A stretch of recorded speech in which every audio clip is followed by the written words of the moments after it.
Today we talk about fundraising for female founders. And you may be wondering now, why are we specifically talking about fundraising for female entrepreneurs and not in general? Well, studies and experience have shown that women do face more barriers and challenges when it comes to fundraising. And before I tell you more about the topic of fundraising for female entrepreneurs, why it is important, why it's different, and give you some tips, let me quickly introduce myself so that you understand why I'm covering this topic.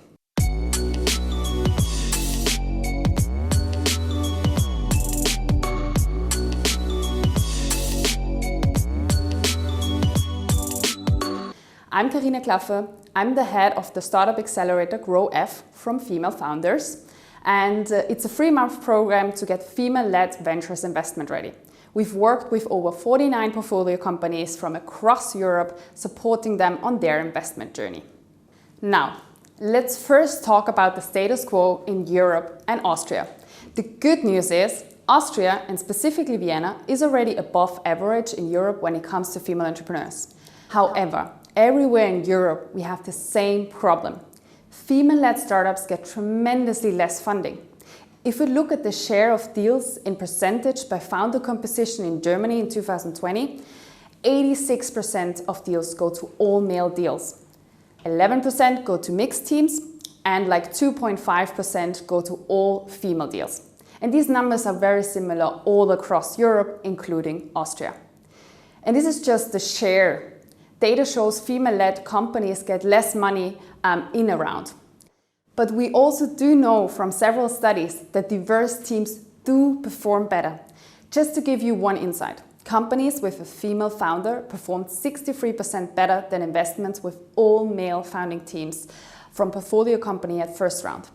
These are all numbers the industry knows about. And why is this still the case that female-led ventures get less money if we know all of that? Well, this is a very complex question and there's no single answer to it. But I want to point out 2 facts. 1, VC funds have a gender diversity problem themselves. Only 7% of partners at the top 100 venture firms are women. And from data we know, funds with more female investors in the investment team also do more investments in female-led companies. So we definitely need to see a change there as well. And second, male and female entrepreneurs do get asked different questions by VCs. So men usually get asked more promotion questions. These are questions focusing around the potential gains. And women are more likely to get asked prevention questions, so focusing more on potential losses. Let me give you one example of each. A promotion question would be, how do you plan to monetize this? Whereas a prevention question would be, how long will it take you to break even? If that is a topic you are more interested in, I can also recommend you to watch the TEDx talk by Dana Kanze, The Real Reason Female Entrepreneurs Get Less Funding.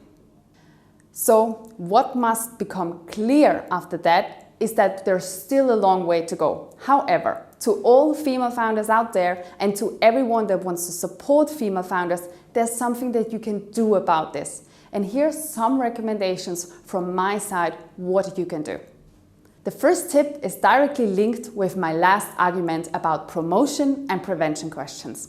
Be aware of potential gender bias in the conversation with VCs and direct the conversation towards the potential of the startup. We are all biased, but the first step to overcome a bias is being aware of it. So if you're aware of your own bias, but also know the one from the investor sitting in front of you, that can really help you to take control of the conversation and direct it to how you want to have it.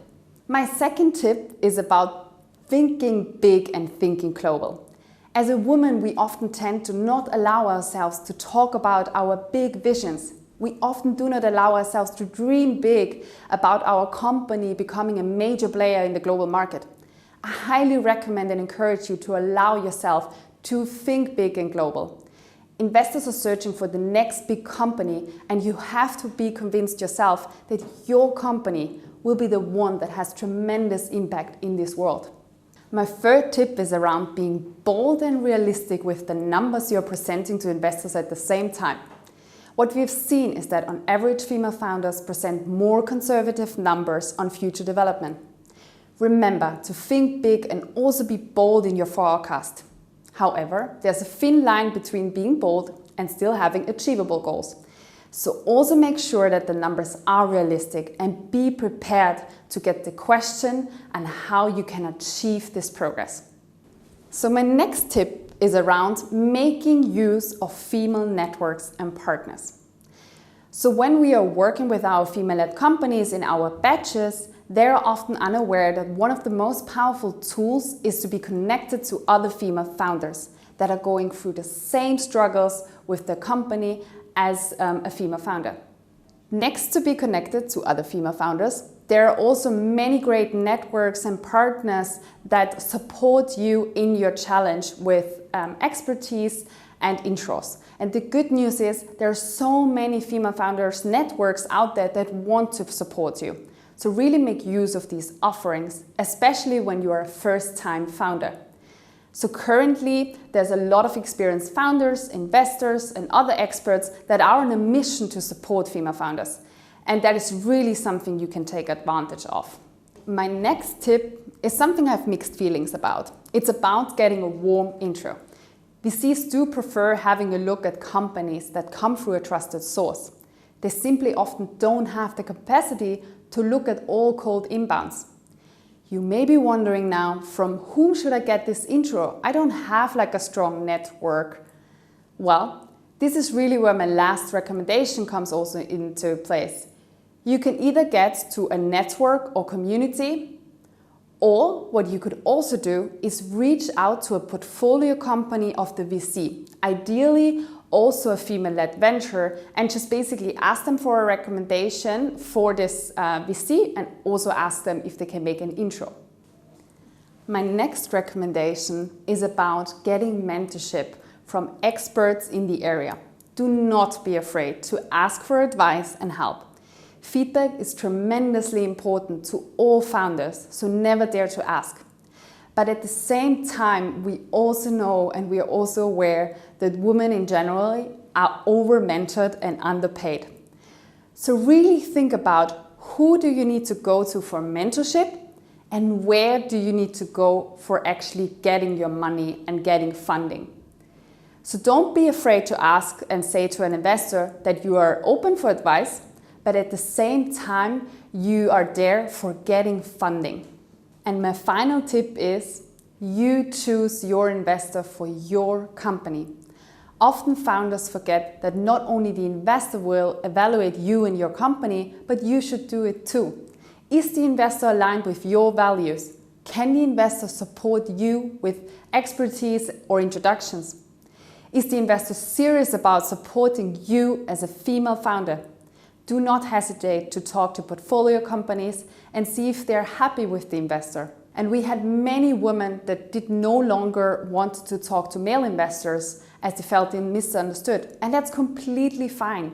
Just reach out to funds that have female investors that do understand the problem.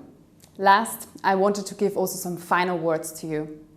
Never forget that you can be an inspiration to other future female founders as well. And you have the power to make a contribution, not only to make the world a better place, but to also change the startup ecosystem and make it better and more diverse.